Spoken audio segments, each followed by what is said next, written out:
Hello besties. Welcome to Emma's Tales. Please subscribe and leave a like for us. It means the world to us. Also, share this video with your loved ones and turn on post notifications so you don't miss future videos from us. Thank you. As you do so, sit back and relax as we dive into the story. When the vows begin, the chandeliers die. The whole room inhales. Forks stop midair. Somewhere a glass finds tile and loses. For a second the ballroom turns into the inside of a held breath. On the wall behind the flowered arch, a screen wakes. Gray, then steady. My mother appears 17 feet tall. It's a gentle photo. Sun on her hair. A face that says she could build a thing worth putting her name on. I knew the image would land, but I wasn't ready for the weight of it in a room full of people who pretended she never existed. The slide flips. A legal document fills the screen. Her name is there, and not there, erased in a strip of pale scar.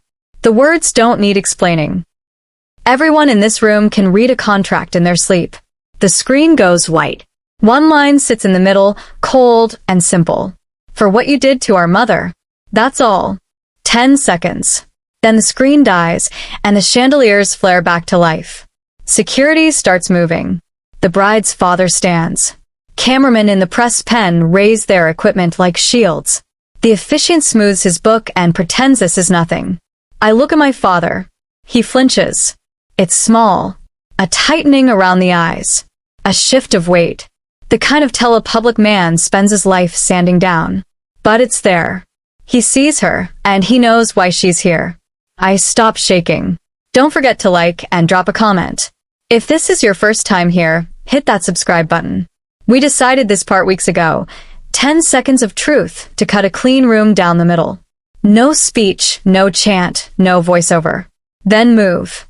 My family splits without talking. One pulls attention toward the press.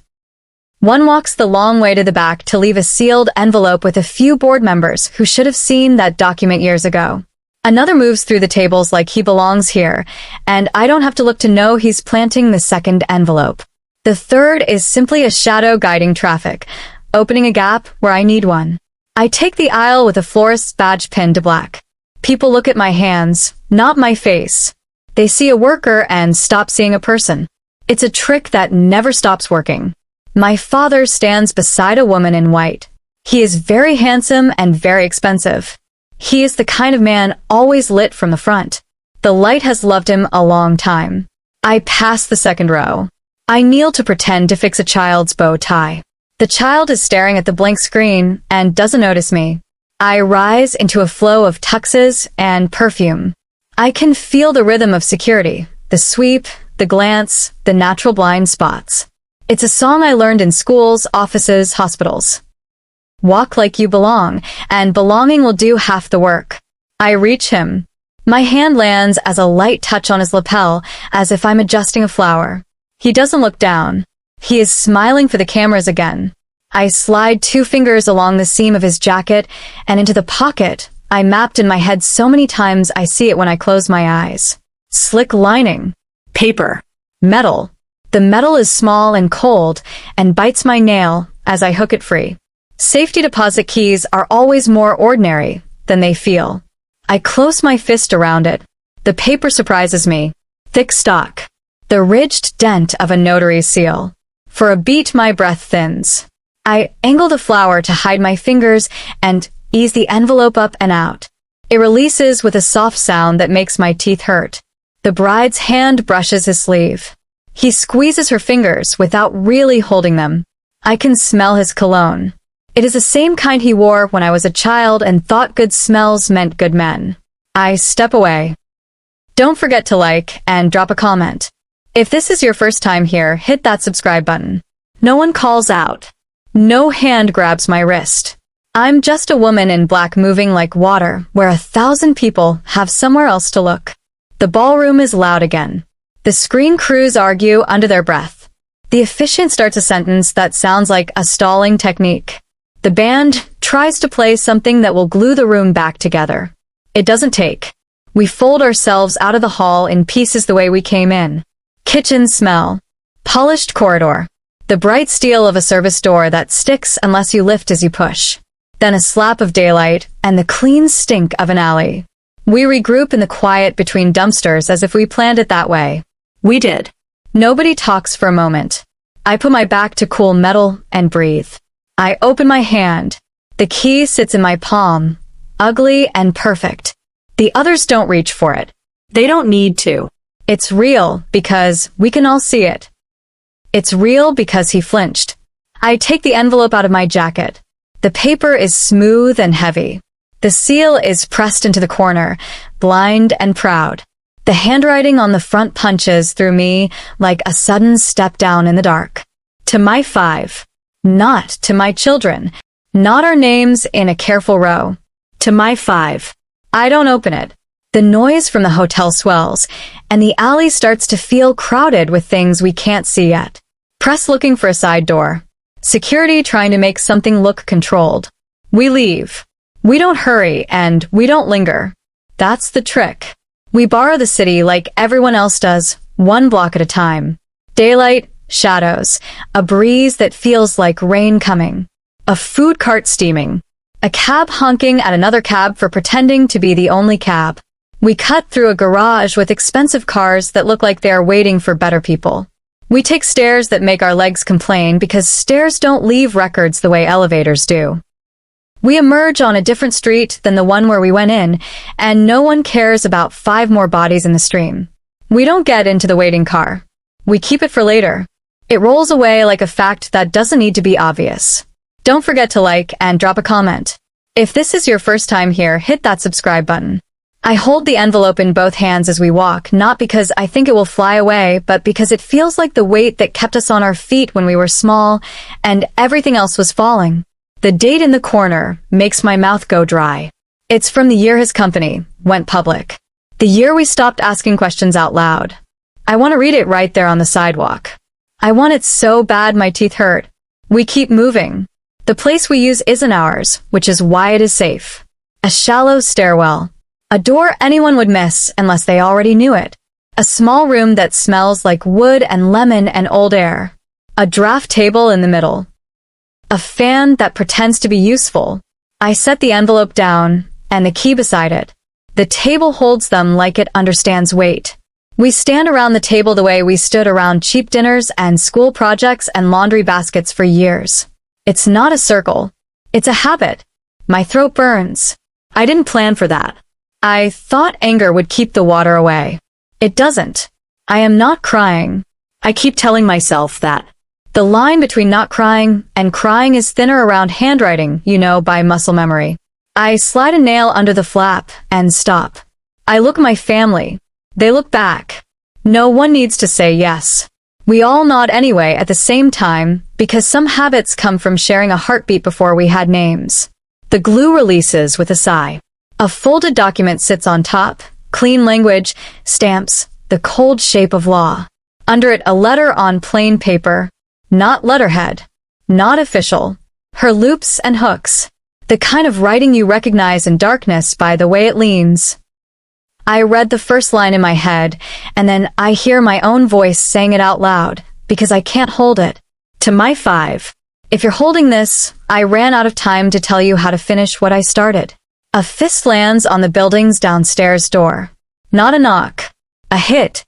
The sound climbs the stairs through the metal, like a hand on the back of my neck. Then again. Then someone shouts a name that could be any of ours if you have the wrong list. We don't scramble. We've trained the scramble out of our feet. We do what we do when the world tries to push us. Move without showing the push. Don't forget to like and drop a comment. If this is your first time here, hit that subscribe button. I slide the letter back into its skin, careful not to bend it, and tuck into my jacket as if I'm putting it somewhere warm. The key disappears into a place we made for it. We leave the way we came, and the draft table keeps nothing but the absence of what we took. On the street again, the air is brighter, as if the city changed its mind about the weather. Traffic surges. A cyclist swears. A dog refuses to cross. Life keeps happening because it never needed our permission. I think about his flinch. It wasn't fear of a power outage. It wasn't annoyance at a ruined moment. It was recognition. 10 seconds with her face and a line he couldn't outlawyer, and his body betrayed him. He knows exactly what this is about. We move through a crowd that doesn't know it's watching an ending begin. A bus exhales at a stop. Somebody laughs too loud. The ground feels solid under my shoes in the way it does when a plan stops being a theory. We do not open the letter in the street. We do not play it for the cameras. We let the world think this was a stunt, if that helps us. It wasn't. It was a door. It did what it had to do. It opened. We walk until the hotel is only a rumor behind us, and the day belongs to other people again. When we are sure we are not being followed, when the city stops turning its head in our direction, when adrenaline lets us breathe instead of taste metal, we will sit. We will read every word. We will let her tell us what she couldn't in time. But right now, all I need is what I already have. A key pressing a neat circle into fabric and a sealed voice resting against my heart. He flinched. He knows.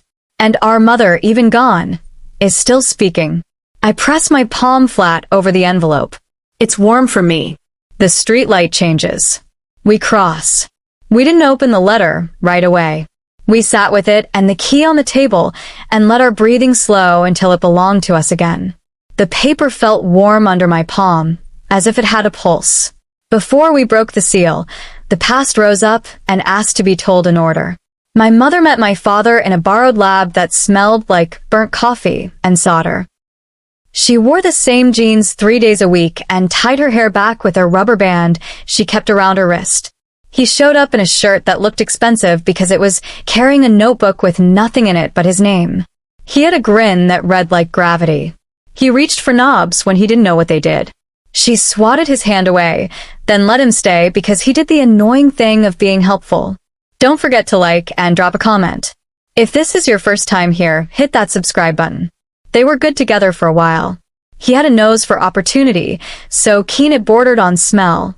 She could turn a vague idea into a working thing, patiently, stubbornly. He brought a banker who knew a venture fund. She brought a build that didn't collapse when you pressed more than one button. He pitched. She solved. The company that made him a billionaire started as an apology bouquet he sent to her after missing a prototype test. 12 white lilies, the kind that smell like grief. She shoved the vase into a cabinet and turned it into a parts bin. In the beginning they shared credit easily. Press photos show their shoulders touching, her laugh tilted sideways, his tie slightly loosened like he'd earned the right to breathe. In meetings he introduced her as the brilliant co-founder. At night they argued over tiny choices that would later look like vision. He told stories the way salesmen do when they are still only men, before the world convinces them they are stories. She told the truth even when it made the room quiet. They didn't know yet that truth is a kind of weapon that cuts whoever holds it. When she found out she was pregnant, he cried. I believe him. I think he wanted children with an uncomplicated wanting, and I think he wanted the company more. He told her they could do both because he wanted both and because wanting has always been his strongest skill. She told him she would keep working because the work was hers as much as it was his. They went public with the pregnancy before they should have. The press loved the optics. Genius co-founder couple, modern family, a future that sells itself. Twins, the doctor said at first. Then triplets. Then the ultrasound tech went quiet and called someone in. Quintuplets. My mother laughed in a way she never laughed again. 1 month later, in a conference room with glass walls that turned every meeting into a fishbowl, a lawyer slid a document across the table toward her. Just standard stuff, my father said. Optics and structure. You know how investors get. It protects you. It protects us. Morality and assignment agreement, the header read. The pages were crisp enough to cut. The lawyer talked like a metronome. The partnership would survive a scandal only if the company could show it had guardrails, he said. The company would own all intellectual property created by either partner related to the core business, he said. In the event of conduct deemed unfit for an officer, substance issues, public impropriety, mental instability, abandonment of duties, the board could remove the offending party. In that event, to prevent confusion, Their shares could be held in trust, pending resolution, and reassigned to the other co-founder at a nominal price to preserve control. Don't forget to like and drop a comment. If this is your first time here, hit that subscribe button. The words pregnancy and motherhood never appear in the document. They don't have to. Unfit is a suitcase word. It carries whatever you pack in it. She read the first page, and then the second. Her hands shook a little. She was nauseous all the time by then. The smell of white lilies could still make her gag. She told him she didn't like it. He took her hands and said, "It's temporary. We'll dissolve it after the IPO. It will never be used." He said, "I'm asking you to trust me." He said, "Sign it, and you can go home and sleep." She signed. He kissed the top of her head like he'd done something romantic. The lawyer smiled at a spot on the table and gathered the papers in a neat stack that changed everything. Later, in the press, the word was unfit. It arrived with the cool certainty of a weather report. A story appeared in a Sunday business column with anonymous sources concerned about a co-founder's erratic attendance and emotional volatility. A separate piece in a glossy magazine framed her decision to step back as a brave choice to put family first. The photo they used showed her in soft light, hand on stomach, looking down as if the ground had the answers she needed.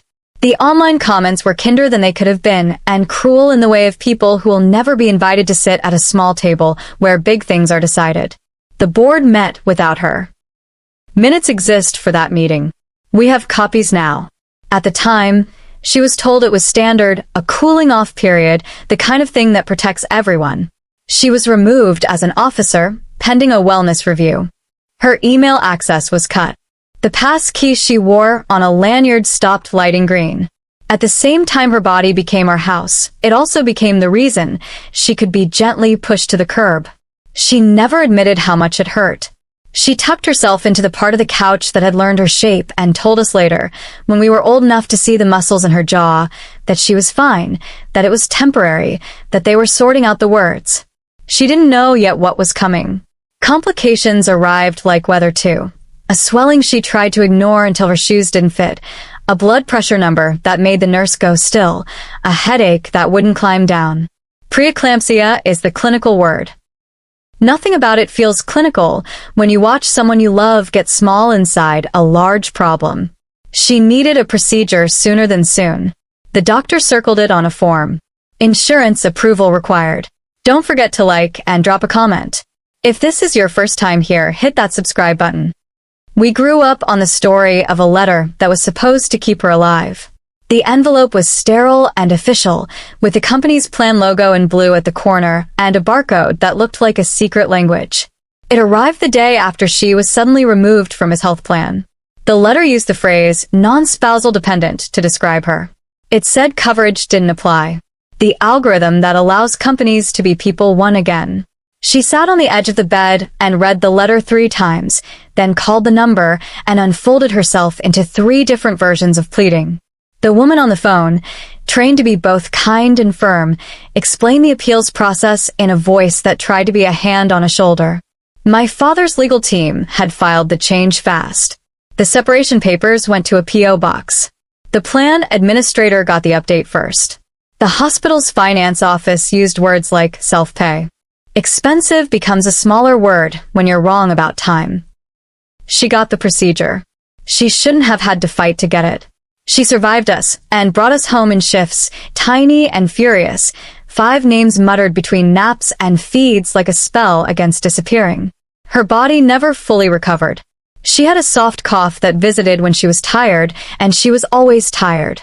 She couldn't lift us all at once. She tried anyway and learned to count the lifting as a win. She built days out of small chores and bigger bravery. The unpaid bills gathered on the same table where she'd once sketched a design with a pencil and a joy that looked like falling in love. The company went public on a clear morning in a city far from the apartment where we were all awake before dawn. The photo from the ringing shows my father tossing his arm around a cluster of men in jackets that fit exactly right. He is beaming in a way that's not about anything in the room. It's about all the rooms that open for you when this one opens.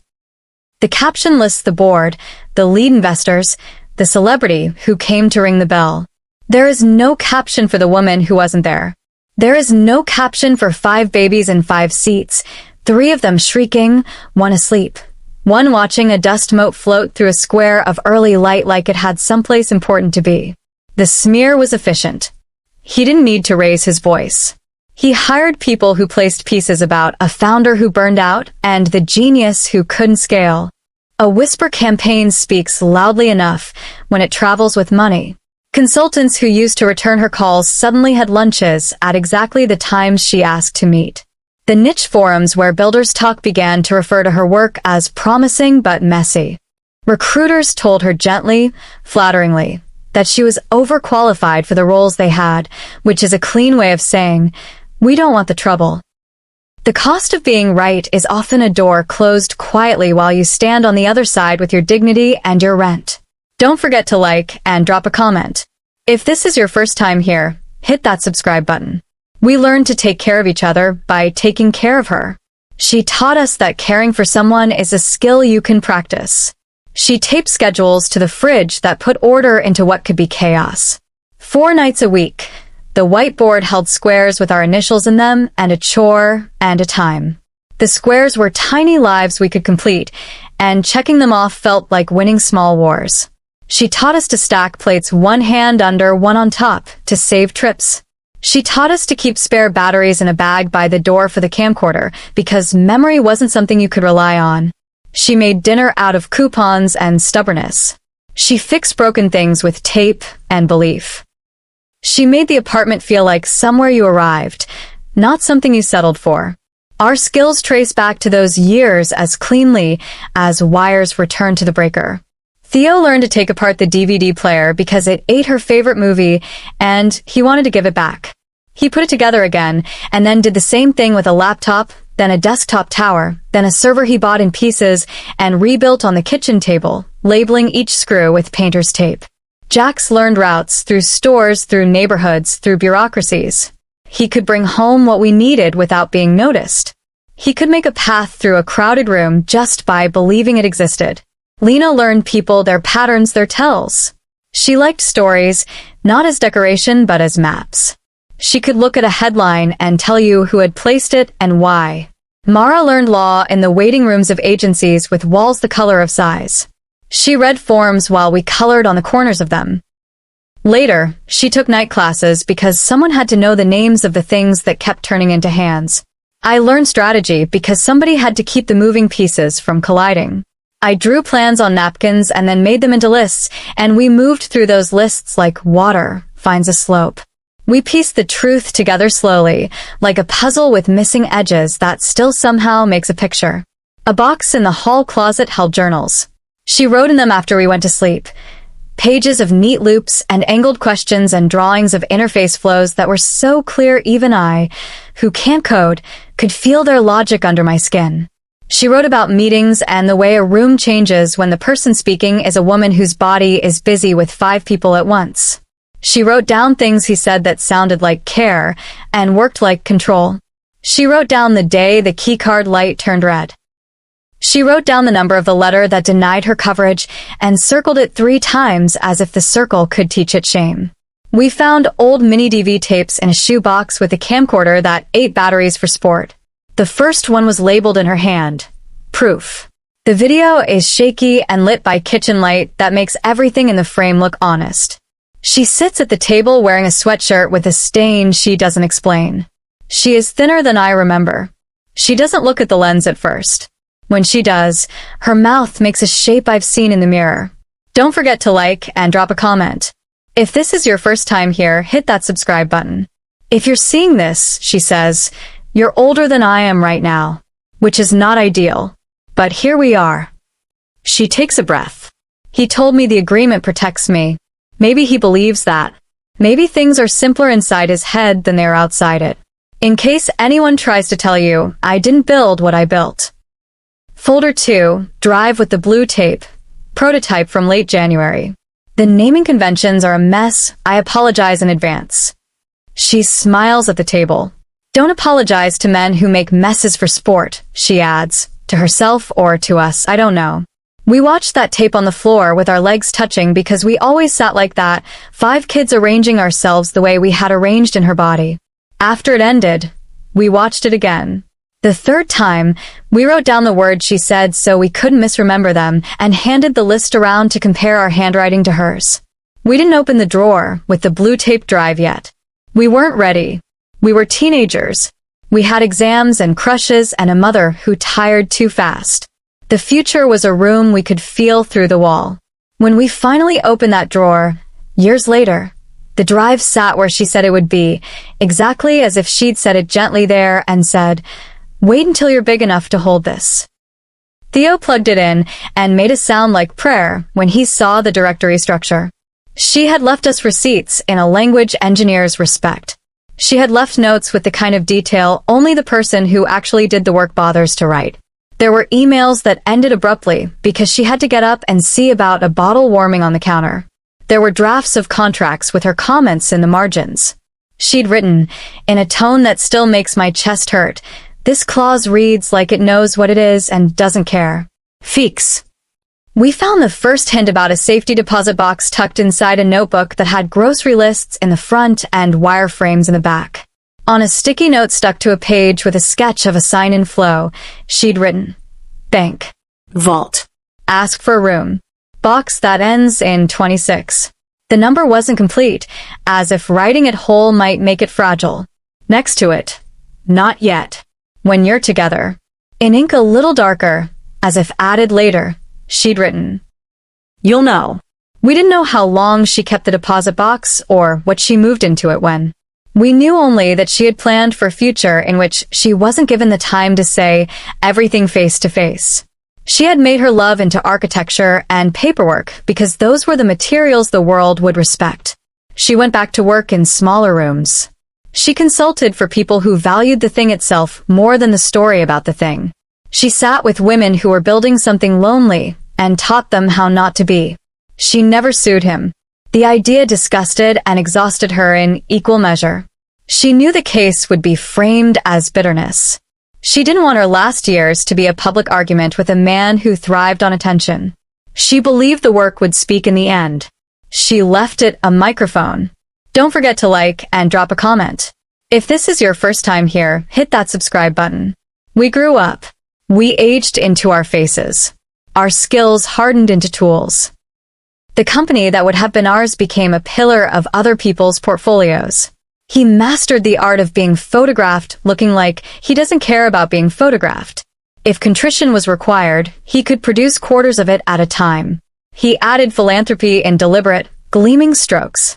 The world loves a story with forgiveness in it, even if it's about another thing.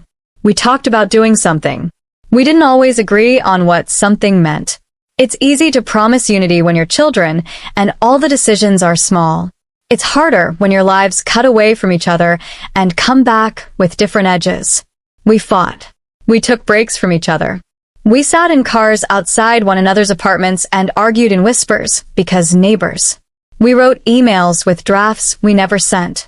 We did not become the story people expected, 5 kids with a single mind. We were 5 people with 5 minds and 5 injuries. Staying together was not automatic. It was a choice we made and remade. The letter on the table was proof she knew that. She trusted us and didn't trust us not to get in our own way. She wanted a plan that would work even if our better selves didn't show up at the same time. That's what the letter looked like before we opened it. A door she had set, solid wood, mortised into the wall of our lives, hung straight. We were ready to read it because of what happened at the wedding. Those 10 seconds had done what we needed. They had made the private undeniable. He flinched, and in that flinch lived all the years of pretending we were telling a ghost story. That moment stitched past and present together without us having to force the needle. When we finally broke the seal and unfolded the pages, it wasn't a speech. She wrote like she talked. Spare, sharp, unadorned. The first paragraph told us what we already knew, that the agreement had been drafted to look like a safety net and used like a snare. Then she moved quickly to what mattered. She wrote, in a sentence underlined twice, that she had filed an inventor's disclosure the week before the board moved to sideline her. She wrote that she kept copies of hers and the dates attached to them, and that a lab tech named Anita had signed and kept hers too, because she'd asked her as a favor. She wrote that the deposit box held the originals of those disclosures and a sealed amendment to the operating agreement drafted by a lawyer who had since left the firm that wrote the original morality contract in disgust. The amendment didn't go into effect because it required signatures she never got, but it existed, notarized, witnessed, stamped with dates that matter more than stories. She wrote that a former comptroller would recognize what had been done to her coverage and that numbers have a way of testifying when people change their minds. Don't forget to like and drop a comment. If this is your first time here, hit that subscribe button. She did not tell us to destroy him. She didn't use his name once. She wrote, "Tell the truth in full sentences. Don't leave out the parts that make us imperfect. Don't make me a saint. Saints aren't allowed to build things that break and get rebuilt better. Do not lie, not even to win. There are wins not worth what they take." At the bottom of the second page, she added a line so short it felt like a breath. "If you do this together, you'll be impossible to move." We looked at each other, then at the key, then at the letter again, our heads bobbing slightly like we were agreeing with someone in a room we couldn't see. The plan wasn't born in that exact instant. It had been gestating since the first time we realized the difference between the story he told and the one she lived. But the plan learned to stand then. The letter was a spine. We didn't cry. Not because we're brave. Because crying would have reduced the space inside our chests we needed for the math of what came next. We did something we hadn't done enough. We put our hands on the table, fingers splayed, not touching, our palms steadying the wood like we were keeping it from floating away. It was almost silly, the solemnity of it. It worked. It closed the circuit between the past that had happened to us and the future we were going to happen to. We talk the way we do, when we're serious and don't want to confuse ourselves. Short sentences. No poetry. What we have. What we need. Who can be moved. Who can't. Where the choke points are. What the law says on paper and what it does in rooms. What the press thinks it wants and what it actually wants. How we make a line that's hard to spin. All of it came back to staying together. There were a dozen ways to fall apart that he would understand how to use. There were fewer ways to hold. We picked one. The letter went back into its envelope. The key went into Jax's pocket. We cleaned the table with our sleeves because the dust suddenly annoyed us. We turned off the fan that pretended to help. We locked the door we'd come through and took the stairs because elevators remember who asks them favors. Outside, the day had changed again. It smelled like rain. A bus sighed. A child refused to hold a hand. A man on a bicycle grinned at someone we didn't see. The city kept moving around us, which is the only way it ever gives permission. We had what we needed. Not everything, not certainty, not a guarantee. Enough. We had our mother, in her own words, handing us a path and asking only that we walk it the way she would have. Together, without lying, without asking permission from people who take good smells for goodness. We started. Don't forget to like and drop a comment. If this is your first time here, hit that subscribe button. We didn't sleep. We didn't call anyone we didn't need. We cleared the table, made coffee that tasted like a dare, and built the lanes. Mara claimed the law because that's where she lives now. Edges, definitions, doors that look closed until you find the hinge. Theo took tech, because wires listen to him. Lena chose media with a look that said she understood the cost. Jax took the outside map, and the people on it. I stood between them all, and made the timing into a spine. We started with what had to happen in what order, no poetry. Evidence into escrow, regulators first, press window, board session. If anyone tried to pull us sideways, the list would keep us straight. At noon we went to the bank with a key. It was one of those institutions that smells like old carpet and very clean pens. The woman behind the desk smiled in a way that said she preferred quiet problems. We signed forms that made our names look stiff and official. She took us to a small room with a table and a painted landscape that worked too hard. The box slid onto the table with a weight that made my mouth dry. Inside was exactly what our mother had described.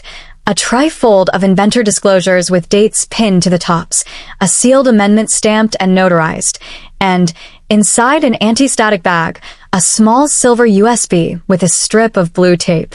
Beside it, tucked into a cutout like a secret, a micro-SD card with a Dell 2/ in her handwriting, the end worn off. Theo took the drives like they were a candle in a wind. He didn't rush. He made a log as he moved, date, time, who touched what, the words chain of custody diffusing the fear that we might not be believed. He sealed the originals again and slid them into a second envelope that would ride on his person wherever he went until we handed them to someone with a badge and a sense of history. Back at the room, he set up a clean machine, fresh OS, no history, no cloud. He booted from a stick he assembled out of habit in his 20s and never thought he'd need like this. He didn't let the machine touch the internet. He mounted the USB in read-only. The file tree surfaced like a city scene from a plane. He made sounds only I understand from him, low, thin, full of care. He hashed each file, wrote the sums down twice, once on paper, once on a whiteboard, then photographed both with a phone that would live in a tin until this was over. He opened one document at a time with a viewer that doesn't add footprints. The metadata held not a perfect chain because nothing is but enough. Author fields, creation dates, revision signatures with her username and timestamps that matched the diary entries. There were email exports with raw headers intact, received lines in a long, ugly format only sysadmins and prosecutors love. There were commit logs from a long-dead repo with a pattern of time and correction that looked like her brain moving. There were screenshots of prototypes with UI elements that later appeared in a product used by millions, dragged forward into a style guide that had erased the first sketches. There were PDF duplicates of the inventor disclosures with Anita's signature legible and unfussy. Don't forget to like and drop a comment. If this is your first time here, hit that subscribe button. He didn't exclaim. He wrote. He has always understood that joy is not proof. Mara built a folder on paper because paper is harder to hack. She listed the agreements to unwind, the filings to prep. She wrote letters to counsel with the kind of precision that invites respect. She drafted a complaint for a derivative shareholder action, not because the money mattered to us more than breath, but because the form of that action would force discovery on the parts of the story that tend to be called misunderstandings. She drafted a whistleblower submission with placeholders for exhibits we would not attach until we had a badge number and a promise of preservation. She paginated everything, then stapled the staples. She called one lawyer from a clinic where she used to volunteer at night. He didn't recognize her voice at first, then he did, and it was like the phone sat up straighter. She didn't explain the whole thing. She asked for a single hour with a partner who couldn't be easily scared. She asked for a name we could put on an envelope that would arrive with enough weight to be opened immediately. She got both. Lena made a list of reporters who had earned our trust without ever meeting us, people who rode against the current without making themselves the story. Next to each name she wrote what they cared about: labor, founding myths, corporate cover for small cruelties, the ethics of insurance. She called too. She didn't pitch. She said, "We're considering saying one true thing next week. If we do, would you want a head start?" Both said yes immediately, and then one, more careful, said, "Under what rules?" Lena set them. Not a word until we lift the embargo. Absolutely no paraphrasing that reads like a verdict. Documents speak first. One quote from us, no adjectives, 30 words, period. Jax's job was to leave the room and talk to people who don't live on the internet.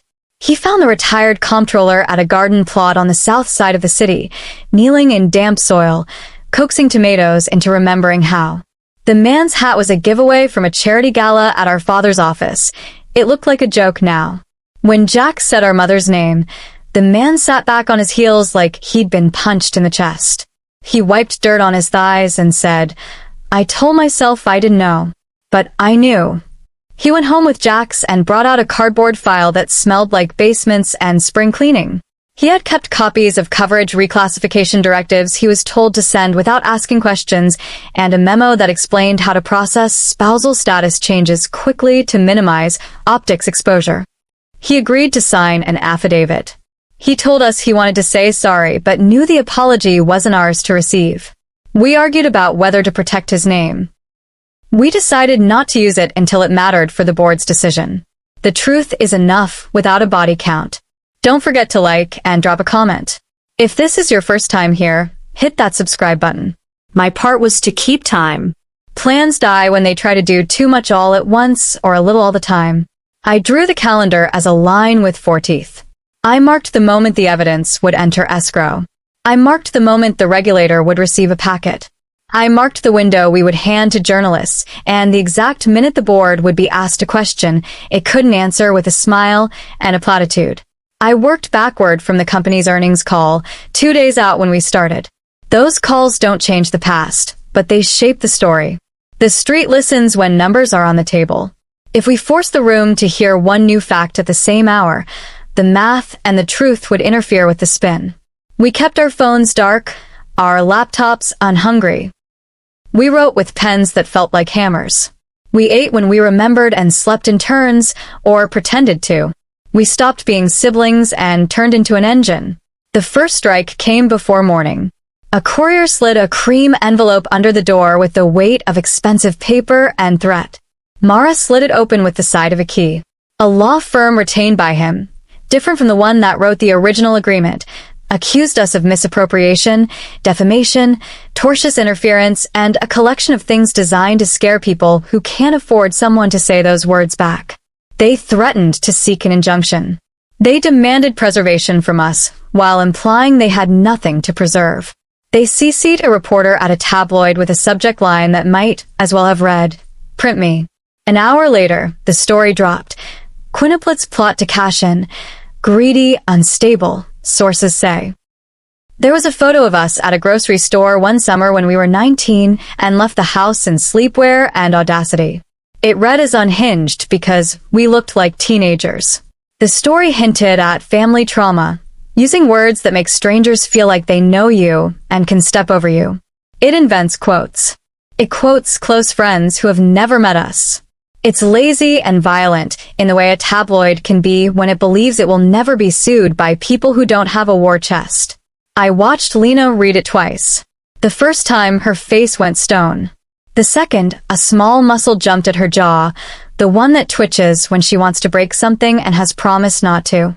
She didn't throw her phone. She put it down like the story was something that could be trained. It'll work on some people, she said. But those aren't our people. Our people read until the end. Our people remember names. She looked at me. We move up the clock. Mara already had. She took a pen and wrote new times next to 3 boxes, then cranked everything forward. She called the clinic lawyer. He called the partner. The partner said bring it now. She collated the whistleblower packet, added the hashes, the chain of custody, the letter from our mother which she quoted without sentiment. She drafted our preservation letter to him in cool language that would make any judge we needed later understand we had behaved like adults. Theo finished building the read-only data room, a simple site with short URLs no one could guess, and a time lock. Each document had a checksum. Each page was watermarked for the board's eyes to recognize its own reflection. He set a mirroring script to push a subset of files to a secure third-party escrow with instructions to release to Council of Record if we disappeared or were arrested. He tested it, then made me press the button to arm it, so I would feel the responsibility settle. Don't forget to like and drop a comment. If this is your first time here, hit that subscribe button. Jax took the comptroller to a lawyer we trusted in a neighborhood no one we feared visits without cause. They sat at a kitchen table that had seen better, truer fights. The man signed an affidavit slowly, like the letters were heavy. He asked if he should call his daughter. He asked if he should be ashamed. Jack said, "Do the right thing now. The rest is math for later."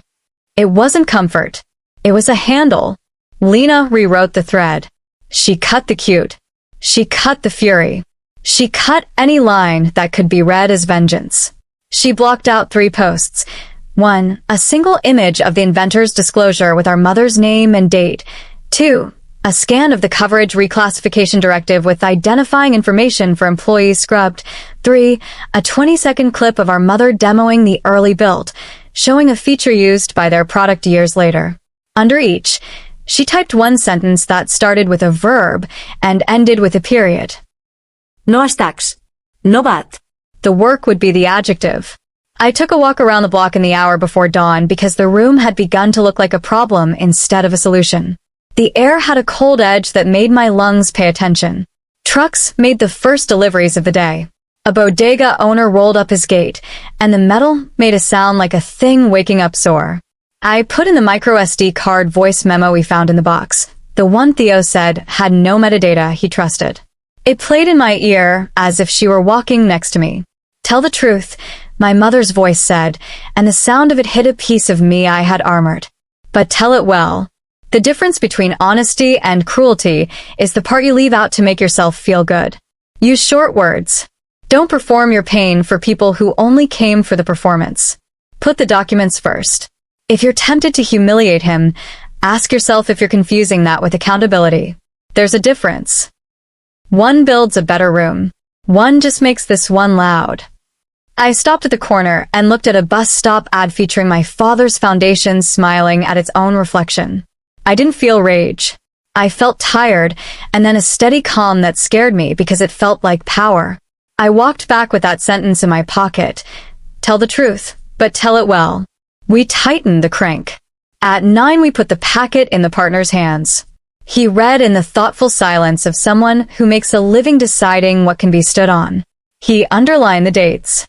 He asked for the names we were prepared to protect, and the ones we weren't. He marked the moment the lab tech signed her disclosure. He whistled low at the coverage memo, and then apologized for whistling.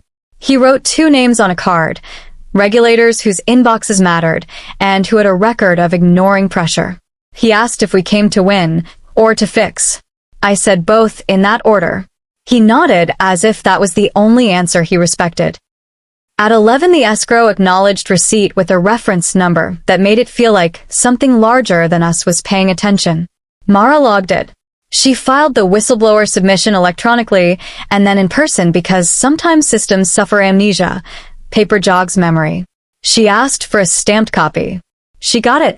Theo moved the evidence mirror to a device that would go to the board's outside counsel.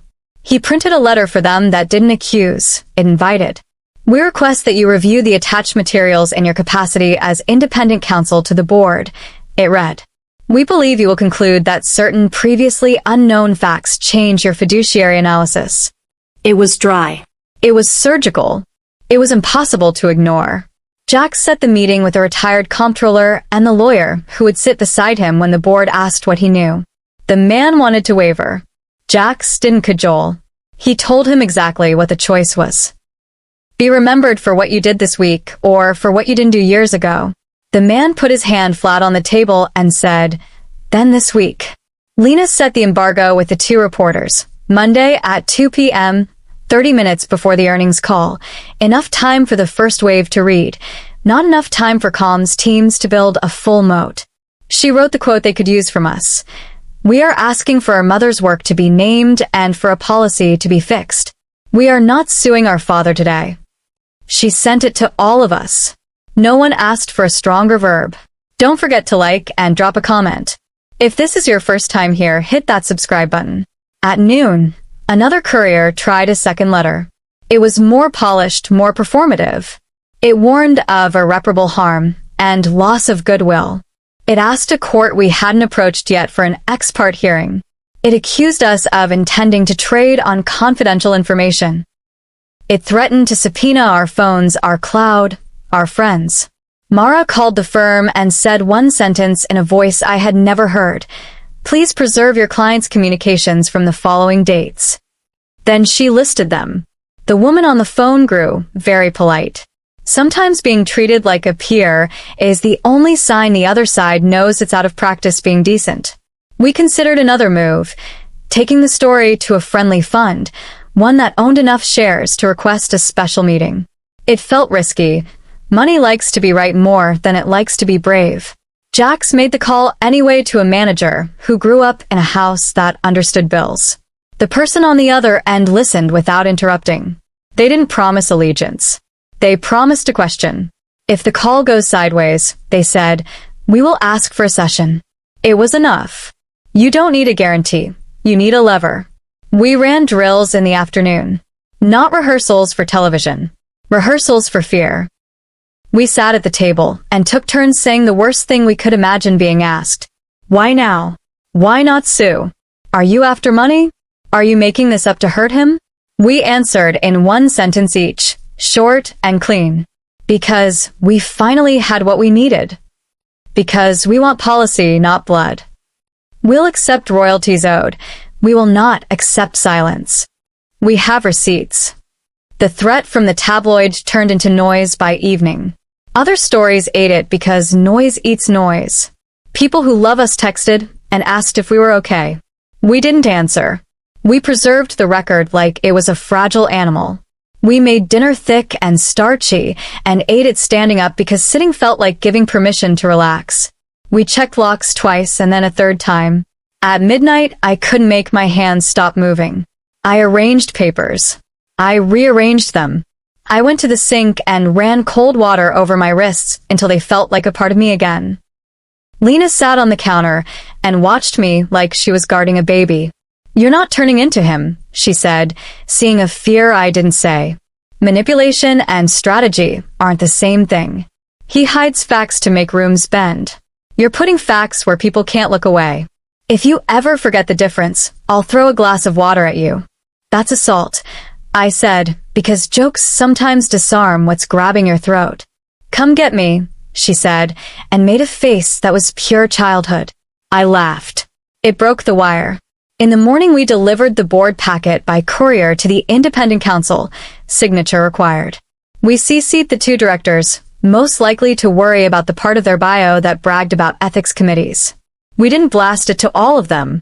We gave two people the chance to be better in private before we forced them to be decent in public. We set up a small room in a co-working space for the comptroller to wait with his lawyer. It had free coffee and a view of a billboard selling watches to men who buy the idea of time. He read the affidavit again and again like he was trying to memorize regret. He didn't ask for absolution from us. It was a relief. The clinic partner called to confirm the regulator had acknowledged receipt. He used phrases like intake, tria, we have their attention. He told us to expect nothing and everything. He told us to keep breathing like that was actionable advice. I set our phones to go loud for one thing, the calendar alert. Everything else could ring in another room. Everything else could wait. We did one last pass on the thread. We cut a comma. We changed our to the because ownership isn't the point when you're asking a room to hear a sentence without debating the pronoun. We added a line at the end. We are not commenting further today. We bracketed it in our minds with our mother's sentence. Tell the truth. Tell it well. We watched the clock in a way I haven't since we were children waiting for someone to come home and tell us something we didn't want to hear. Jax stretched like a boxer between rounds. Theo stared at the corner of the ceiling where he puts his fear. Mara went still in a way that makes you think nothing can move her. Lena painted her nails with a clear coat like a ritual of control. The alert went off. One small chime in a room that suddenly felt like a machine turning on. 36 hours until the call. Enough time for a regulator to read the first page. Enough time for a council to call a director and say, we need to talk. Enough time for a reporter to check a date. Not enough time for him to build a better lie. The engine was ready. We had done what we could do with the hours we were given and the ones we took. We were in the part of the plan where everything either happens at once or in the exact order you designed it to. I checked the locks again. I set the thread to draft with my thumb hovering over publish. I would not press until the minute we agreed. I touched the envelope that held her letter once, for luck or faith or both. Don't forget to like and drop a comment. If this is your first time here, hit that subscribe button. Tomorrow, I said, and it was a prayer and a promise. We make the room listen. We were up before the streetlights blinked out. The city still felt damp and half asleep, the hour when even sirens soften. We split without talking, Mara to the regulator's door, Theo to the terminal, Lena to her list, Jax to the side of town where favors are banked, me to the line we'd drawn through the day. At the agency, the fluorescents hummed like a throat clearing. A guard with a paper cup nodded us through after checking names that didn't sound like trouble yet. The intake clerk had a pin shaped like a bumblebee and a face that said she had seen better and worse. Mara laid the whistleblower packet on the counter with both hands, like offering something hot. The clerk didn't rush. She flipped the first page, then the next, eyes slowing at the dates. She stamped a receipt with the kind of satisfaction that belongs to actions that create a record. The ink bled a little into the paper. "You'll get an acknowledgement," she said. "Don't wait on us to do right. Keep doing right." Outside, the wet air made the stamp smell like childhood crafts. Mara tucked the copy into the red folder she uses when she wants her hands to remember their study. Theo's room was all edges, cables taped down, a second laptop still in its bag like a standby heart. He'd built a mirror that didn't ask permission to exist, a read-only window into emails and logs and documents we had painstakingly sifted from our mother's backups, and the USB with the blue tape. At dawn, he generated one-time credentials that would expire in 24 hours and printed them on paper that would be shredded before noon. He called the board's outside counsel on a line that doesn't store anything and said in a voice that sounded older than yesterday, "Independent review materials are available for inspection." He didn't answer questions. He gave them the key and the clock. Lena texted from a bench with a view of a statue pretending not to be lonely. 2 reporters responded to the embargo with a single word each, "Received." A third, whom she hadn't reached out to, asked for comment the way people ask for a window when the house is already on fire. She said, "Not today," and put the phone face down like it needed a nap. At 10, an assistant at a fund we'd quietly briefed called Jax and used the phrase "per the bylaws," which is how money says yes without sounding like it's taking a side. A request for a special board session would be lodged for immediately after the earnings call. The assistant did not promise the votes. People who write checks don't promise anything except pressure. Pressure is enough. We came back together for coffee that tasted like burnt plans and drank it anyway. The world had started to feel thinner, like a membrane you could see through if you held it to the light. The hours didn't feel like hours. They felt like steps we couldn't afford to miss. At 1:52 p.m., the call line opened. You know the voice, a disembodied operator from a place with perfect vowels. "Good afternoon, and welcome to the quarterly earnings call for..." The brand name did its usual work in my mouth, making it dry. The operator explained the rules in a tone that made me think of velvet rope. Forward-looking statements. Q&A after prepared remarks. Please hold questions until the end. CFO first. Numbers that sound like victory graphs you don't have to see to know how they arc. Then him. My father's voice has grown smoother with every year he's spent being recorded on purpose. He sounded like someone who has practiced gratitude in the mirror. "We're thrilled to report," he smiled through the phone line. I could hear it. He thanked the team. He thanked the partners. He thanked no one whose name belonged to us. I watched the time at the bottom of the screen. Lena had the thread open in her draft window. She'd cut it down until it felt like a scalpel. The 3 images were cropped clean. The inventor's disclosure with our mother's name and date. The coverage reclassification directive with the important lines highlighted, employees' details redacted. A still from the 20-second clip of our mother demoing a feature long since turned into revenue. The video would autoplay without sound because we know how people scroll. The caption under each was one sentence, period, no heat. At 2 p.m., while his voice was underlining adjectives, the friendly fund filed its request for a special meeting. Jax's phone buzzed once with a screenshot of the acknowledgement and then went back into his pocket. The engine took another turn. Q&A opened. The operator called the first Name the Way You Announce a raffle winner. The journalist we'd primed started with a question about unrecognized founders. She didn't say our mother's name. She said documented inventor disclosures predating your product launch and asked how the company reconciled that with its founding narrative. There was a tiny pause in the place where he normally dropped a well-timed joke. He made it sound like a chuckle carefully friend-shaped. "We're not going to litigate social media rumors on an investor call," he said. The word rumors did a lot of work. He offered a line about how ideas have many parents and execution matters more. It would have worked any other week. Follow up. Another reporter said, cutting the velvet rope with her voice. She asked about dependent reclassification policies by date and directive number. She asked whether the board had reviewed approval chains. She asked if the company's insurance guidelines had been used to deny coverage to a co-founder during a medically urgent period. You could hear paper shift. You could hear a hand cover a mic. Don't forget to like and drop a comment. If this is your first time here, hit that subscribe button. He tried to pivot. I can't speak to the administrative details of any one case. Earliest version of him would have said person. He said case. Stock tickers lurch on gossip and guilt. A small dip, nothing dramatic, but the kind that makes people who own lots of small dips look up from their desks. CFO breathed in like he wanted to speak and didn't. Someone in the background whispered. It didn't have words. Fear doesn't always need them.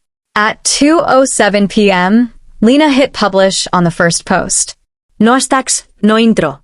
One image. The inventor's disclosure, dated and signed, with our mother's name where it belongs, the lab tech's signature underneath. Caption. Dated inventor disclosure for core module, filed before public beta. We ask the board to recognize authorship. Period. At 2:08 p.m., the second post, the coverage reclassification directive, policy ID visible, the phrase non-spousal dependent, landing like a bruise. Caption. Coverage was revoked while she carried us. Approvals attached. We ask the board to review policy. Period. At 2:09 p.m., the clip. The audio was off by default. People turned it on themselves because silence is a dare. My mother's voice, in a room with bad carpet, explaining a feature in a way that didn't oversell it. Her hand moved like mine does when I'm trying to make an idea visible. Caption. Original demo. 20 seconds. We ask for her name. Period. We didn't watch the numbers rise. We closed the app and opened the door to air. Inside the call, the operator thanked everyone for their questions and tried to take one more. A fund analyst with a dry voice asked about reputational risk. He didn't use our names. He used risk like a compass. CFO said something about robust governance. My father said something about being focused on executing for customers. He sounded like a man who found a leak and decided to talk about the paint color. The call ended exactly when it was supposed to end, because time on days like this keeps pretending it belongs to the calendar. We gave the board's outside counsel 15 minutes to click through the mirror. Then we moved. Headquarters in early evening looks like any office park that learned to call itself a campus. Polished stone.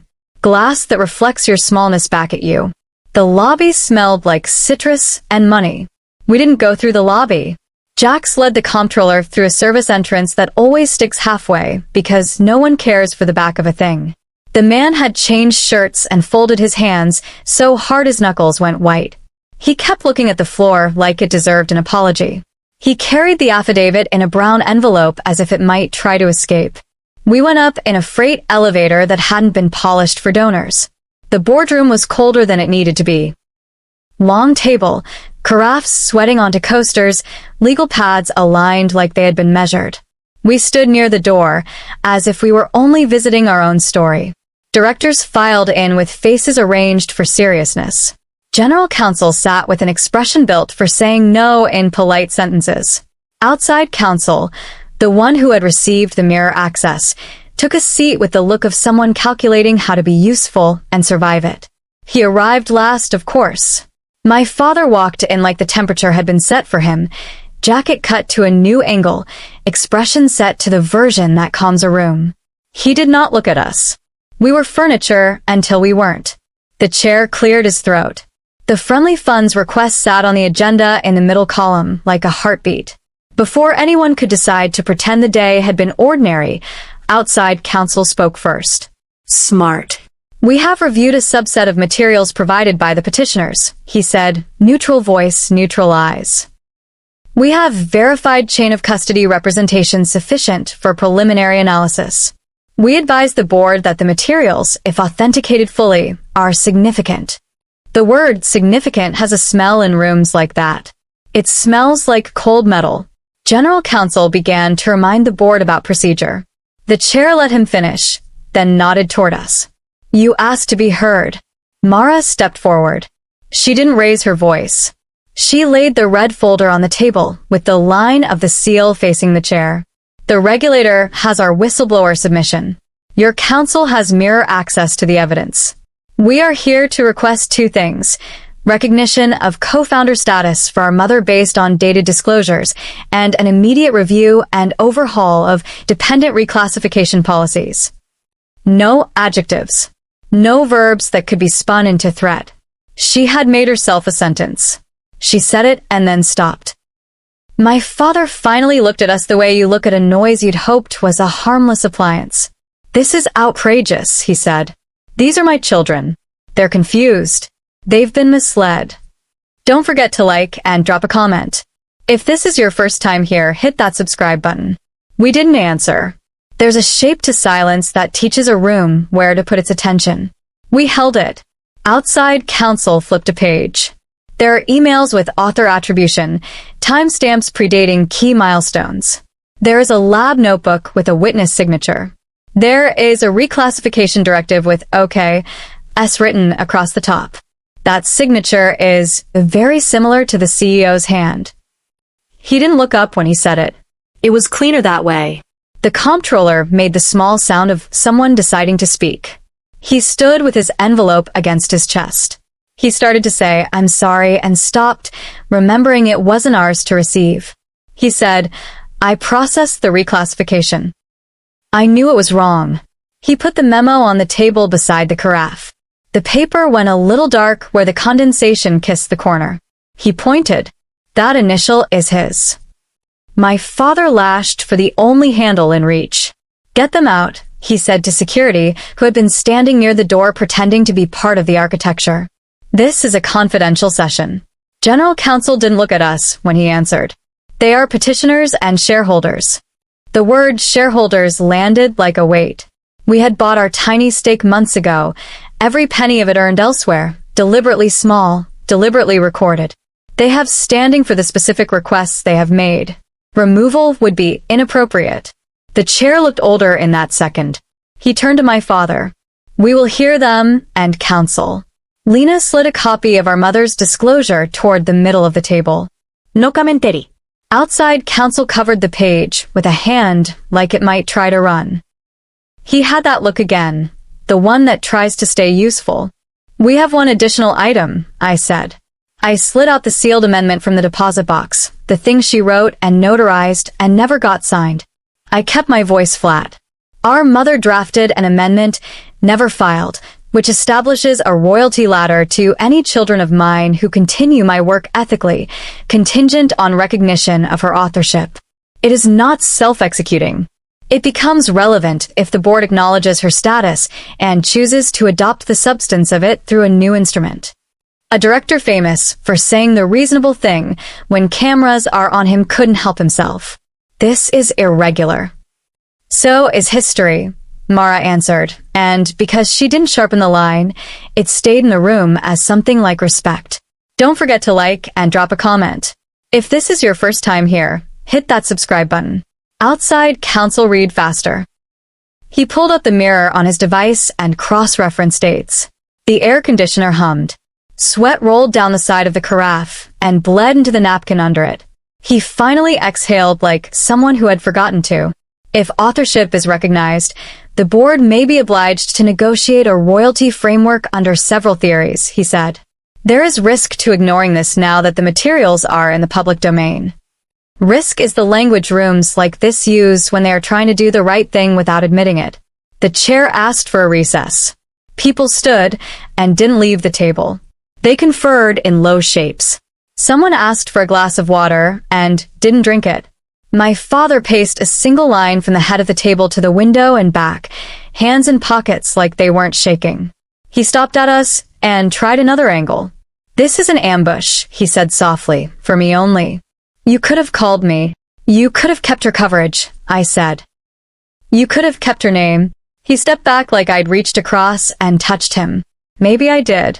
When they came back, The motion was already written on a page in the chair's hand. "I move," he said, "to place the CEO on administrative leave pending an independent review of the materials presented and to authorize outside counsel to negotiate a provisional settlement framework that acknowledges co-founder status for Adele." He looked at me. "Say her last name." I said it. It sounded like a door finally naming the room it opens into. No confidence isn't a dramatic phrase when it's said by people who sign their names to numbers all day. It was quiet. A second director, one I'd suspected would never betray proximity to power, surprised me and seconded.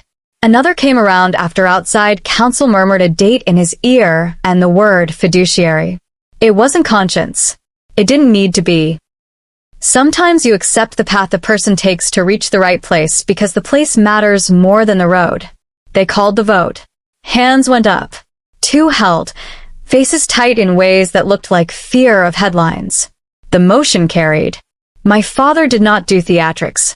He focused his rage into one thin column and directed it at us like a beam. "I will sue you," he said, "for extortion, for defamation, for whatever else my lawyers can dream. I will spend more than you will ever see to make you regret this." I took the small recorder from my pocket, not a phone, a thing with a button and a body. I pressed play. My mother's voice filled the room, the hospital hiss underneath it like trying not to be heard. "You told me 5 mouths were my punishment for daring to build," she said, breath thin, not bitter. "They'll be my proof instead."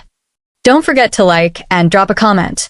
If this is your first time here, hit that subscribe button. Silence doesn't show up often in boardrooms. It arrived then and sat in every chair at once. Security didn't shift. A director closed his eyes. The comptroller put his knuckles to his lips. General counsel wrote a note on his pad and then tore it off and put it in his pocket as if it mattered only to him. The chair cleared his throat again. That same polite cough from the beginning of the day transformed into something like decision. "Effective immediately," he said. "Administrative leave." Outside, counsel dictated into a small machine. "Independent third-party review authorized. Provisional settlement discussions authorized to include co-founder acknowledgement and a royalty framework consistent with the presented amendment, contingent on verification." It sounded like victory only because we knew what it cost to get to the sentence. It sounded like work because it was. My father looked around for something to be indignant at and found only the limits of the room. He tried to make eye contact with directors who had already chosen their fear. He stood straighter, as if that could glue his role back to him. He made one last attempt to become the story instead of the subject of it. "This is a mistake," he said, but the sentence had no more places to land. Security moved toward him without menace. They knew the choreography of this part. Not handcuffs. Not humiliation. Just the quiet escort of a man who had lost the thing he thinks he is without being told he is to lose his dignity too. I watched his hands go to his pockets out of habit, the pocket where he used to keep a key and a letter. He found them empty and straightened his jacket. As he reached the door, he turned. For a second I thought he might say my name, as if that could rewind the tape. He didn't. He nodded once, a stiff concession to the fact that the floor still held. Then he left.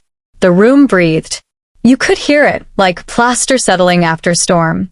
Papers shuffled. People who had avoided looking at us looked up. Not at us, exactly, at the space around us, which had gotten larger. Outside, counsel slid the amendment back toward us. He had marked it in 2 places with sticky flags. We'll need the original witnesses, if possible. We'll also need Anita. He said it like a grocery list, because lists are how you make impossible things happen. We'll bring who we can, Mara said. We kept the trail. The chair stood, smaller than he'd been an hour before, and offered his hand across the table. His palm was cold. I am sorry, he said. The apology wasn't enough. It helped anyway.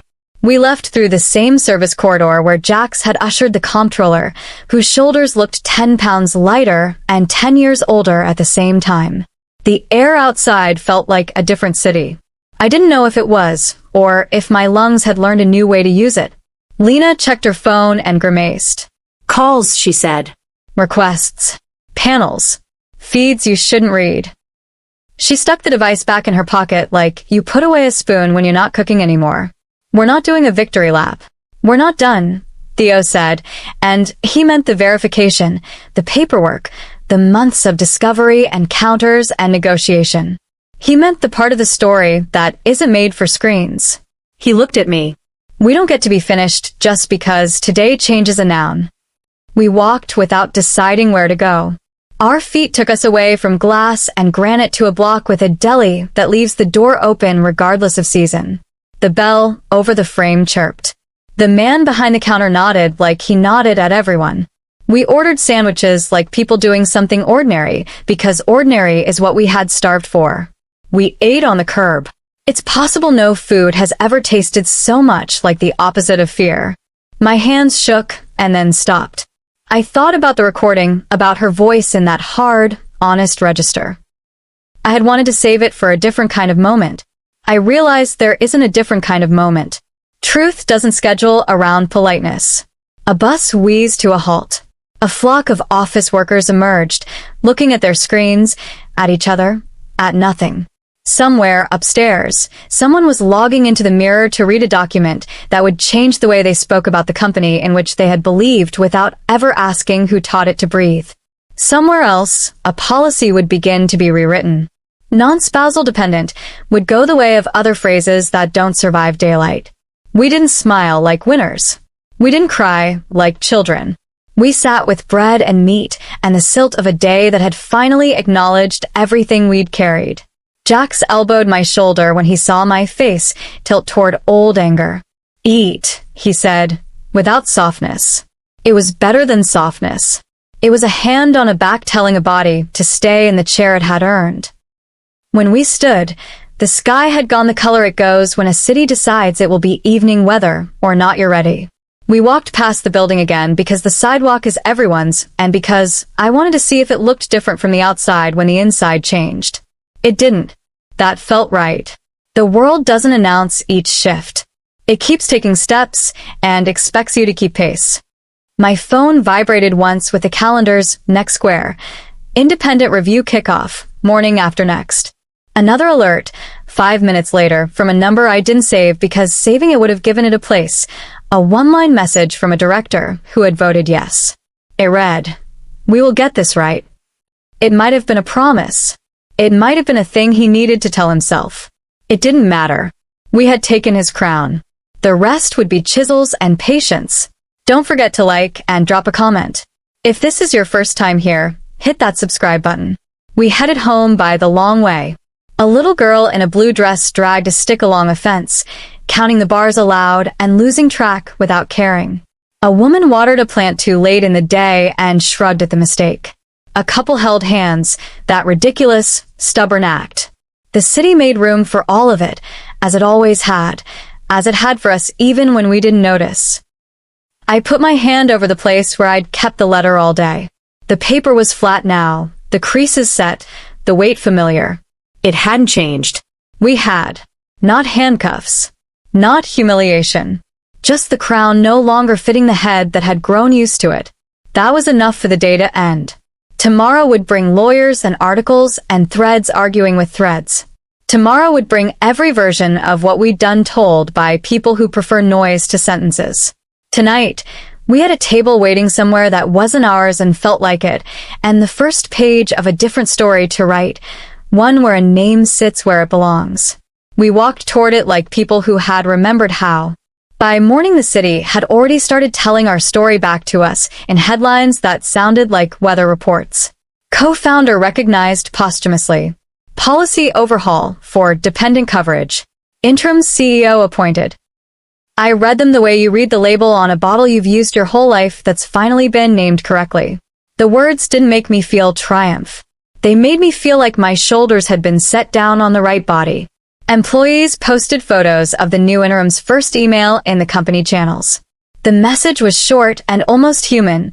Acknowledge, preserve, review. Someone typed about time and added a heart that looked like it meant something. Someone else wrote nothing and added a photo of a pair of hands on a keyboard, the camera tilted to hide the nameplate. I closed my phone and let the screen go black. We had promised each other not to live inside the reaction. We had work left and rest to relearn.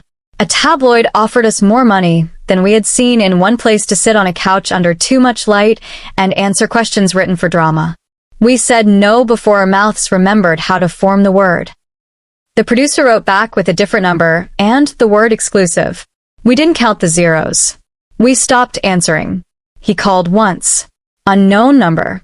I watched it ring without moving because I didn't trust my voice to say what I meant and not what the part of me that is a child still wants to shout. He texted 2 words, call me. The thread stayed unread. There are rooms that are only traps no matter how you enter them. The settlement drafts began their slow, grinding life. Our mother's name moved through paragraphs like a beam of clean light. The lawyers turned that light into clauses and numbers.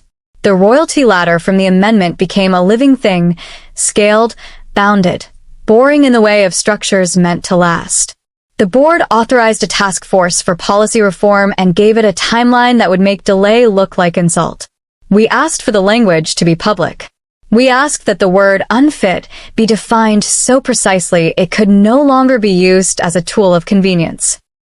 We asked that dependence not be made abstract. We asked that the coverage window for pregnancy complications be wide enough to count the week's grief steals. We chose the name of the foundation at a table with paper cups and tired eyes. We could have grouped consonants into something cool and anonymous. We used hers.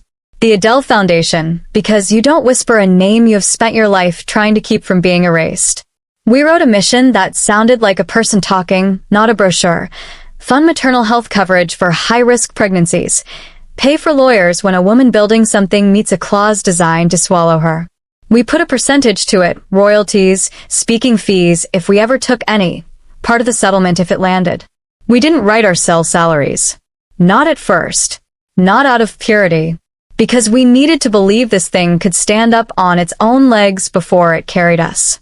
We argued about the first grants and agreed on 2. The first went to a hospital on the edge of town where residents learn fast because the world does not wait for them to feel ready.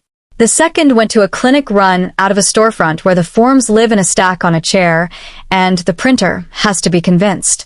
We met the women who ran both places. They were like our mother, busy, careful, visible in practical shoes and sleeves rolled up. We shook their hands, and they didn't thank us like we were saints. They nodded at us like peers, and then went back to their work. We did something small that felt big to us. We ordered a box of pens in her favorite blue, and had her name stamped near the clip. We didn't announce it. We stuck them in our pockets and left them on counters. The first time I watched a nurse behind a glass window pick one up, without looking, and sign something that would keep someone alive, I had to go outside and let the air remind me how lungs behave. Don't forget to like and drop a comment. If this is your first time here, hit that subscribe button. We scattered for a week because staying together had turned into a muscle spasm. Mara went to a cabin on a lake she found on a listing that promised weak Wi-Fi and delivered. She texted us a photo of the water with her feet at the bottom of the frame, the way people do when they can't say they're okay yet. Theo borrowed a friend's garage and took apart an old motorcycle that had been sad for a decade. He sent us a video of the engine turning over once, then twice, then catching, and I could hear our mother in the background saying, again, even though it was only the sound of a machine. Lena slept until noon and woke up and slept again, letting the weight burn off like fever. Jax went walking. He does that when he needs to remember where north is. He sent us a photo of a street market in a neighborhood we grew up avoiding, colors loud like joy isn't negotiable there. He wrote, "Who needs anything?" and showed up 3 hours later with fruit that tasted like the sun and a lifetime of inside jokes with strangers. I went to the place she loved best when she could still climb stairs without stopping. Not the grave. There's a stone there with her dates and a shade tree that does its best, and I go when I can stand how flat it makes everything. This time I took the path up to the overlook that faces the old part of the city, the brick and cornices and alleys that never learned how to be glossy. We used to sit there with sandwiches we couldn't afford and watch office lights go out in patterns. She would point at windows and make up stories about the people behind them. She said it made capitalism smaller to imagine a person making a face at a microwave in the middle of the night. I brought the letter, folded the way it has been folded since the first day, the creases softened by hands. The last page had been waiting for me because I always read too far, and then stop and pretend I haven't. The sun was in the wrong place for the view to look dramatic. It was clean, though, and the air had that after-rain thing that makes everything feel washed. I sat with my back against the rough wall and read the final lines. Revenge is only medicine. Build something that heals. I didn't cry the way people do in scenes we used to make fun of. It wasn't pretty. I made an ugly sound that made a man with a dog glance over and then quickly look away because pain is private even outdoors. I let it be a minute. Then I wiped my face with the sleeve I should have washed last week and read it again, and this time the sentence felt like instructions instead of punishment.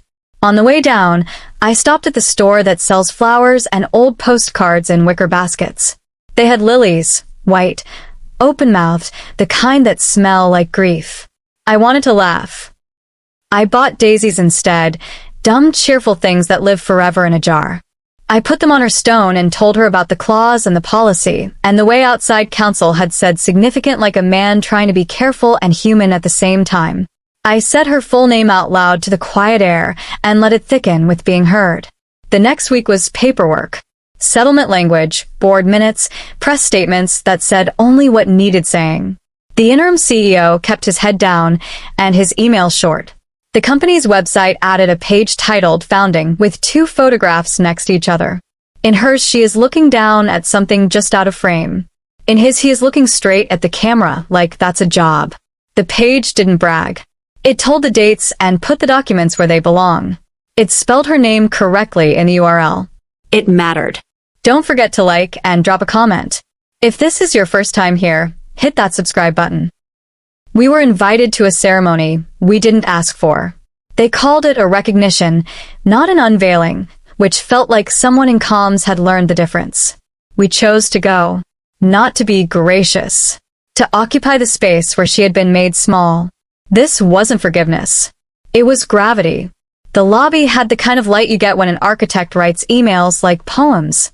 The wall that used to hold a single brass plaque had been patched and painted.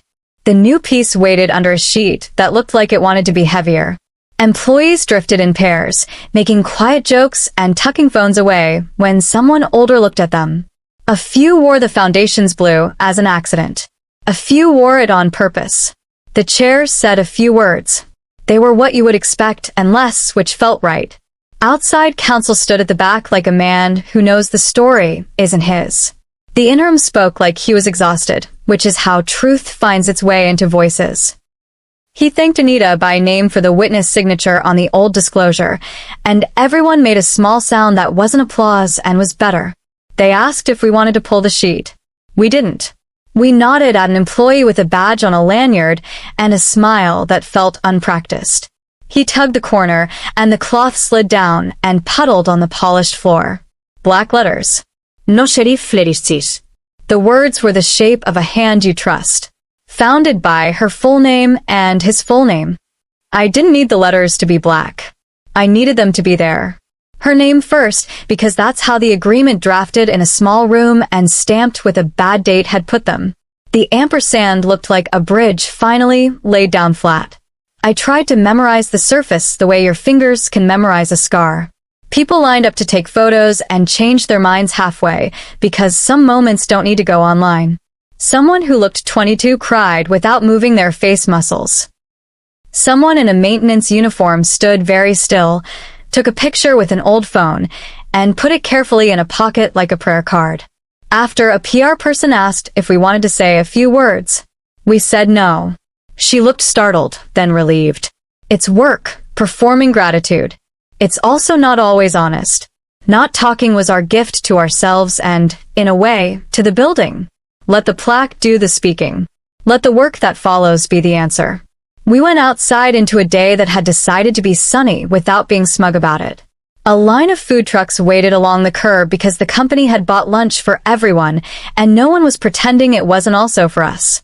We didn't let our mouths shape the word celebrate. We stood in line like people who work here and complained about the menu with affection. A woman from accounting told us about her dog.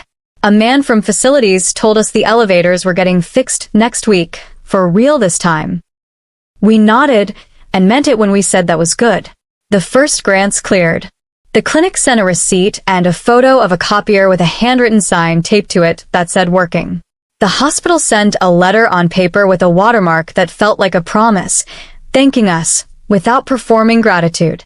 It listed exactly how the funds would flow, and when Mara read it aloud, and we all did that thing where you pretend you're just taking a deeper breath. He stayed quiet. From him we got a note through counsel acknowledging the vote and saying he would not contest the interim appointment during the review. It sounded like strategy trying to dress as dignity. We didn't reply in any way that required a stamp.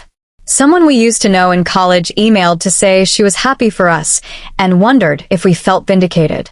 I wrote back, "No, we feel tired and right," and then deleted it because not every sentence needs to leave the house. We did, though, start sleeping. Not well at first. Grief has its own hours, but the fear that has been the background radiation of our lives leaked out of us like a chemical you can't smell until it's gone. We forgot to check locks 3 times in a row. We remembered to buy bread and actually eat it before it went stale. We answered texts from people who had been waiting for us to have room for them again. I kept the pen in my pocket and used it for small things. The form at the post office, the signature on the lease renewal, a note on a receipt that said keep. Using it for ordinary tasks felt rebellious in a way that suited the sentence she left. Build something that heals is 1,000 small actions that look like nothing. Don't forget to like and drop a comment. If this is your first time here, hit that subscribe button. We met the lawyer for the woman who signed the old lab notebook. Anita came into the room with a walk I recognized from grown-ups who had taught me to be serious, while still letting me keep my jokes. She shook each of our hands, as if we were people she had always expected to meet. She told us she was sorry. We told her it wasn't hers to be sorry for. We thanked her for writing her name like a straight line when a curlicue would have given someone wiggle room. She laughed and said she had always hated curlicues. We told her about the foundation. She told us about a student of hers who built something beautiful last year and got offered half a deal. We all rolled our eyes and then wrote her email down to fix it. There were ugly things too. Anonymous emails that wanted to pick fights. Comment sections that sprouted like mold. A man at a party who told me he understood both sides and said it like he'd done something admirable. I took my drink and moved 2 feet to the left and watched him fail to follow. Sometimes moving 2 feet is policy. When the independent review began, they asked us to sit for interviews. We wore the clothes we wear when we want to convince our own bodies we belong. We told the truth in short sentences like she told us to. We said, "I don't know," when we didn't know. We didn't use adjectives. We didn't give them the performance of pain. We handed them documents and let the paper do the part of human memory that humans are so bad at. The chair sent one more message before he disappeared back into meetings that must have eaten him. He wrote, "The policy language will be public next month. We are removing the phrase non-spousal dependent from all documents. It will be retroactive for review." I wrote back, "Thank you," and didn't add the list of other phrases that need burying. Revolutions like good software, ship inversions. We gathered in the lobby again on a Tuesday that had nothing to recommend it and everything. The plaque had settled into the wall as if it had always been there. We stood under it, the 5 of us leaning without leaning, eyes up still. An older woman who had probably walked past the empty space for years stopped and read the words out loud. She smiled without asking us anything. She kept walking. I took the pen from my pocket. We'd found it in a box of hers, narrow, scratched, the clip bent. It had a weight that made my hand behave. I clicked it, and the sound was louder than I wanted it to be in the big space. I put it in my inner jacket pocket the way you put something close to your heart when you have finally learned to stop making altars out of distance. Don't forget to like and drop a comment. If this is your first time here, hit that subscribe button. We didn't say promise kept out loud. It felt like a thing you don't shout at a wall that just did what you asked it to. We let the letters hang there and fix the room for us. People continued their day. Badges beeped. The revolving door performed its endless compromise with human bodies. A woman in an orange coat laughed too loud. A delivery guy balanced something impossible and grinned at himself when he didn't drop it. We left without ceremony. We walked out onto the sidewalk that still believes it belongs to everyone. The day had turned that thin gold that makes buildings look like they've forgiven themselves. I felt the shape of the pen through the fabric and thought of her hands, ink on the side of her middle finger, the callus where her pencil rested, the way she flicked her wrist at the end of a check mark like it mattered. We split at the corner, not dramatically, just because that's how streets work. Theo went left to make a thing work again, because he can't help it. Mara went right to argue with a draft because it needed arguing. Lena stayed still for a second and looked at the sky like it had just told a joke. She finally understood. Jax jaywalked because he refuses to let paint tell him where to put his feet if it's stupid paint. I went straight until the noise softened, then turned toward the store with the postcards. I didn't buy anything. I stood in the aisle where they keep the ones of the city from the 1970s and let time line up inside me. I held the letter through the jacket the way you hold a sleeping child and decided I didn't need to read it again to obey it. Revenge was the medicine. The plaque, the policy, the foundation, that was the healing. It would take the rest of our lives. Good. We have them. Outside, traffic moved like a long sentence that doesn't need an exclamation point. I walked back into it. Hey besties, thanks so much for sticking around till the end.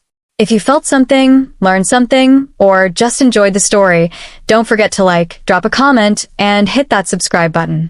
See you next time. Bye. Ending CTA.